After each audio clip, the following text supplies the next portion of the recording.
Today you're going to learn about the nutrition hierarchy so you can start focusing on the right things and stop focusing on the wrong things. Let's get to it.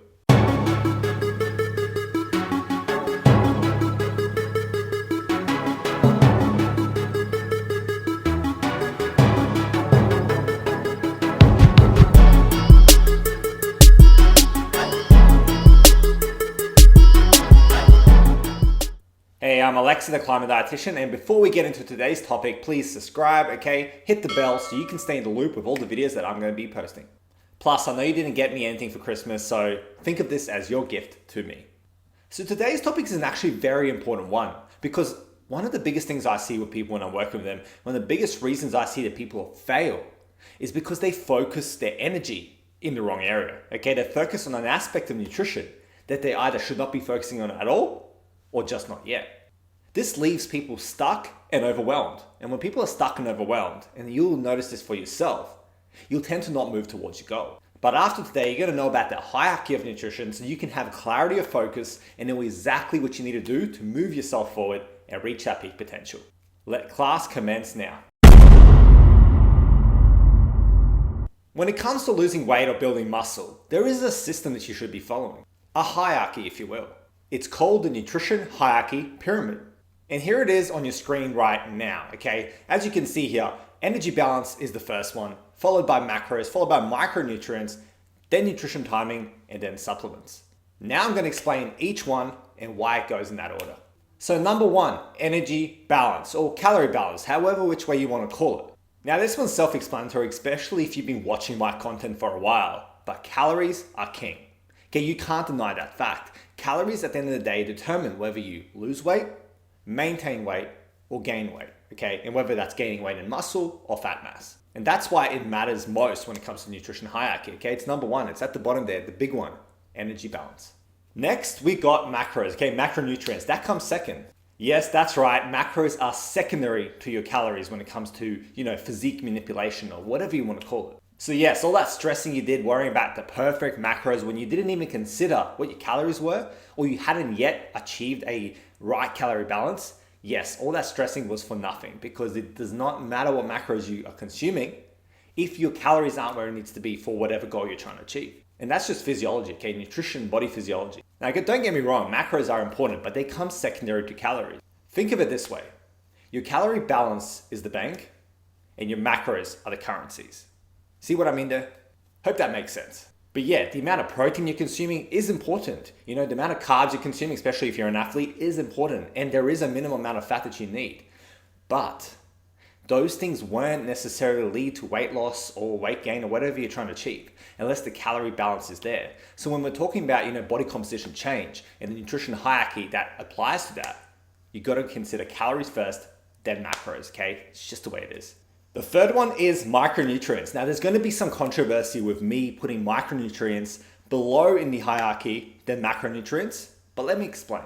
First, consider that the hierarchy we're talking about here is specifically what influences weight change or body composition or physique manipulation. Rest assured, I will never tell a client to just follow macros and disregard the health and the balance of their diet. That's just not going to happen, okay? I'll always focus on health first. But for the sake of sheer weight loss or muscle gain or just physique manipulation, micronutrients matter less than macros at that broader kind of level. They have a more tangible effect on your body composition. And that is why micronutrients are the third in the hierarchy and not the first or the second. Even though they're so important, even though they actually go hand in hand with the first two, and that you shouldn't be going for those first two without having the third one, which is micronutrients. But the sheer fact is that the micronutrients won't necessarily influence your body composition directly. And that is why it's not as high up or as big of an importance in the hierarchy of nutrition. So yeah, make sure your diet's balanced, make sure you're focusing on health, but understand that calories and macros will matter more when it comes to your weight loss, so sheer weight loss or sheer muscle gain, than specific micronutrient targets. Okay, so the fourth one is meal timing. If I had a buck for every time someone asked me about meal timing and said what is important when it comes to meal timing or which time should I eat, which time should I not eat, I would be doing this video on a yacht right now. And I get it. The reason is simple. It's easy, okay? It's easy to think about, okay, should I eat at 6 o'clock or should I eat at 8 o'clock, okay? That's easy stuff. What's not easy is maintaining a calorie deficit and meeting your macros. That stuff's more complicated. But having this mindset is actually an issue because meal timing is so insignificant when it comes to your overall nutrition that focusing more on that and bypassing, the calories and your macros and that more important stuff is going to lead to your goals not being achieved to the full extent that you can achieve them. Now, I'm not saying that meal timing doesn't matter at all. It does have some kind of benefit, okay? And in some areas of nutrition and depending on your goal, there is relevance to meal timing. But in the grand scheme of things, it matters very little compared to the other stuff I've mentioned before. That's what I'm getting at here.